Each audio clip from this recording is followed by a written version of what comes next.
Hello everyone, I am Saurabh and welcome to the video number 2 on the basics of IoT. In this video, we will be creating our first Firebase project and integrating the real-time database in it. So what is Firebase? Firebase is a service that is provided by Google. It offers a lot of products, but in our case, for our project, we are only going to use the real-time database. So what is real-time database? A real-time database stores data in the form of JSONs, and all the data that is been updated on the database is updated to each and every client connected to it in real time. So to understand the real-time database, we first need to know what is JSON. JSON is JavaScript object notation. It is mostly used to transfer data between two services or any two applications. So to understand JSON, let's first understand some rules. The first rule is that JSON data is always represented in key value pairs. So the key is always written between two double quotes because keys are always in form of string, and the value is assigned to it using the colon operator. For example, person name is the key here and Tony is its value. Here the value is also in form of a string, but it doesn't always have to be a string. There are many other valid data types or JSON data types, which we will see in the upcoming slides. So the second rule is that key value pairs are always separated using commas. So if I have two key value pairs, so this is the first one, this is the second one, then we separate it using a comma. But note that we don't add a comma at the end of the last key value pair. So now that we know all the basic rules of JSON, let's take a look at the valid data types for JSON values. The first one is the string. Like we saw in previous examples, here the double quotes represent a string. So this value is in the format of a string. The next is the number. So while assigning a number to a key, we write the number and we do not use double quotes. If we use double quotes here, it becomes a string. The next is the boolean. So the boolean only has two values, true or false, and both the values are written without double quotes. The next is the null data type. So if we want an empty value, we use the null data type. Again, this is also not using double quotes, or else it becomes a string. Now there is a JSON object. So to understand JSON object easily, let's first separate all these key value pairs using commas. So you can see all the key value pairs are separated using a comma, but also note that the last one is not ending with a comma, or else it creates a syntactical error.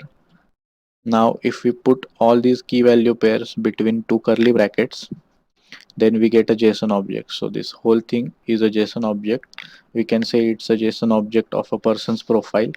We can have such multiple such objects and which have the same keys but different values. Now as JSON object is a valid data type for a keys value, we can nest another JSON object inside a existing JSON object. So for example, here I can split the name into two parts, the first name and the last name. Again, it is separated by a comma, and this whole thing is, or both these key value pairs are between two curly brackets. So this is another object which is nested inside this outer object. The last data type is the arrays. So arrays are nothing but collection of multiple values. So here you can see this is a string array which contains two values. These are also separated using a comma, but arrays are represented by square brackets, and JSON objects are represented using curly brackets. But most of the people get confused between which one to use, if whether to use a JSON object or array. So the major difference is that arrays do not have key value pairs, they only contain values. So If you want to have a collection of just values, then you use arrays, and if you want key value pairs, then you have to use JSON objects. So now that we know all the basics of JSON, let's create our first project on Google Firebase and implement the real-time database. Now to create a Firebase project, we first go to console.firebase.google.com and click on create project. Then we have to add a valid name.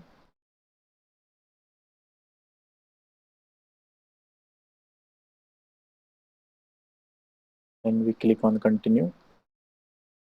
Then if you want analytics, you can enable analytics for your project, or you can disable it from here, and then you directly get an option to create project.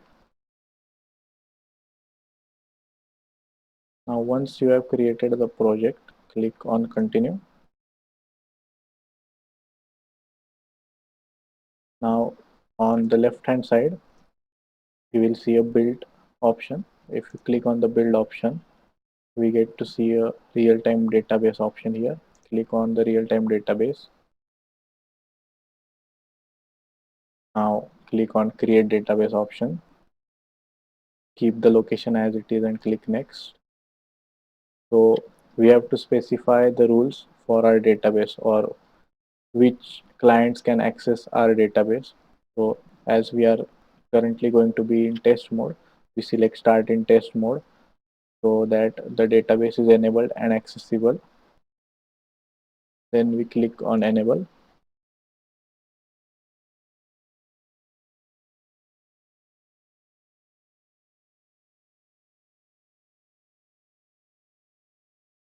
So once our database is created, we can see a window that represents or shows our current data on the database. So here, this is the first key or the root key, and its value is null. Now we can start adding data into our database. So to add data, we'll first click the add child button.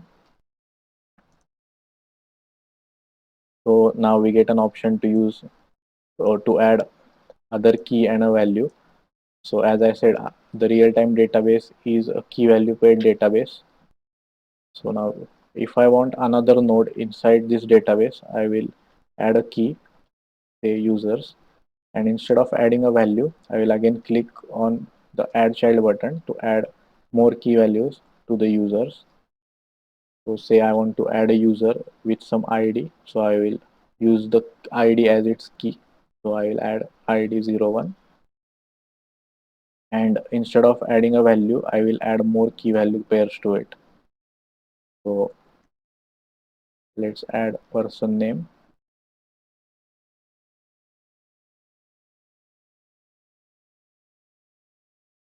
Then I'll click add again. So I get to add another key value pair.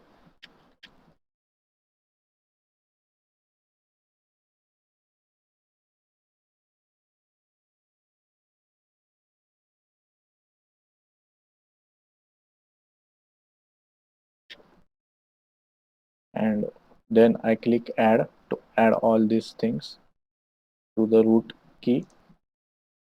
So the root key has a value of this. Now you can see the person name has double quotes as it's a string, and the age and is employed as it is, this is an integer and this is a boolean, they don't have double quotes. So now if we export this into a JSON, let's see how it gets represented. So let's open it in a text editor. Now you can see the user is the key, then its value is this JSON object, then it has another key value pair that is ID 0, and its value is this. So now let's export just the user object or the user profile. So we click on the user profile to go inside the key, and then we click on export JSON again.